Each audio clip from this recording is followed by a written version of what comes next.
Now what I'm going to do is follow the moon a little bit. Like we said, I'm going to use progression. So the progressed moon. Okay? And so how this works is basically the moon moves approximately 1 degree per month, plus or minus. And so we can move, all the other planets are moving too, but they move too slowly to really make a huge difference over a 2-year time period.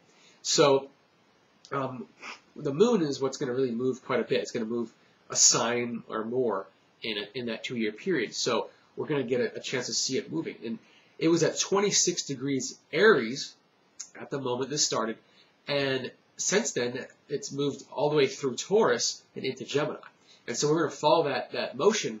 And again, we're going to talk about what it's hit along the way, what was highlighted, what pieces of this snapshot are up for review or analysis at any one time.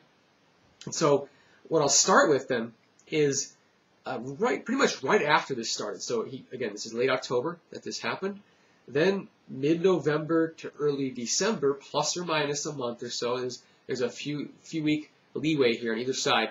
But in general, immediately after, basically, Pluto is trine to Pluto. So the moon is in a trine or a 120 degree aspect to Pluto in the chart, and that actually perfects, or it's exactly 120 degrees, right around the mid-November 2007 time frame.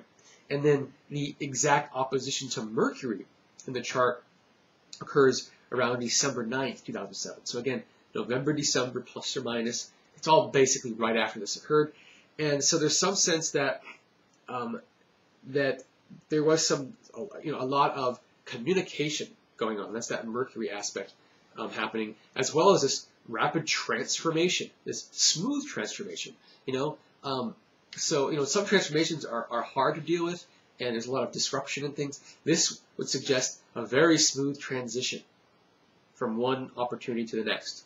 Okay, and so going into this new job, as quick as it started, happened very smoothly. Okay, but at the same time, there's a lot of discussion going back and forth, and there was a lot of paperwork and things to deal with for the first month or two of this experience. And that's that opposition to Mercury. There's just a lot of activity. Mercury is all about the mental and moving, anything to do with movement and travel. So there's a lot of moving around, moving from here to there, taking care of things, making phone calls, emails, etc.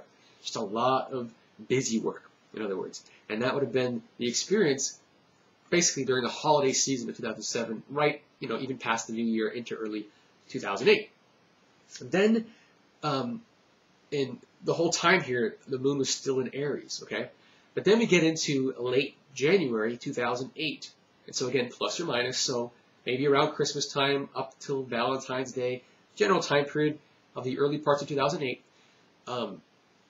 This is when the moon transitioned into Taurus. Okay, so it went from Aries into Taurus. Aries is very quick, fiery, going from place to place kind of energy. Taurus is settled. Okay, it's much more solid, earthy type of energy, and so the experience would have settled in a little bit. So the first couple of months were busy, and then it's settled in around late January. That's what that would suggest. Okay.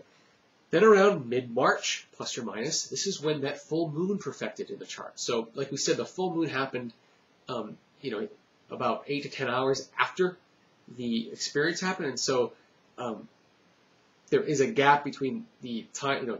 There's some time between the moment when he chose this job and when that full moon was perfected. And so, as we follow the progressed moon, again, it's about a degree per month.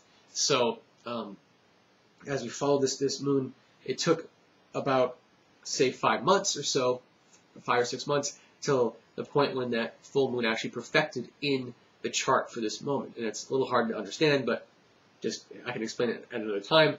However, what this says is that something culminated here then in mid-March, finally. So there was some kind of culmination. Perhaps this might have, and especially with the moon in the second house of earned finances, as it was when this initiated, it was still in that second house. This could have been the first time that there was a sense of earnings.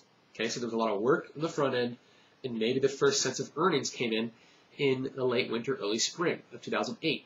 I'm not sure. I'm going to have him verify that kind of information for me later, but that could have been that first experience of getting some kind of financial result out of the work.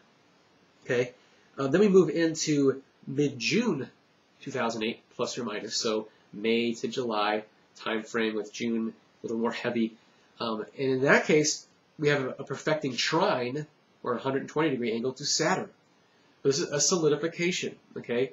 And with Saturn ruling the 12th house, the masses, this is some solidification of the connection to the masses, okay? So whatever happened in June 2008, plus or minus, this was some creation or solidification of a connection to the masses.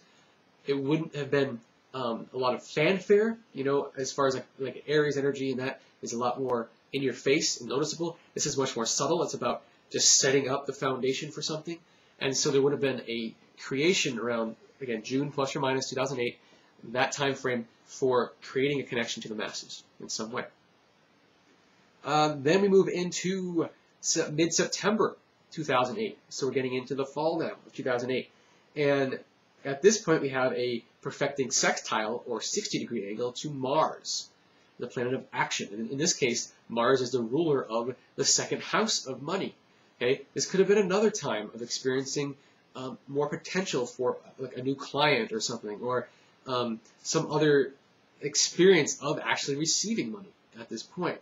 And, you know, I'm not sure exactly what happened there for him, but again, September plus or minus, that would have been another time of stimulating that aspect and feeling like there's more activity to do in that case, but a real opportunity to make some money if that action is taken, in other words.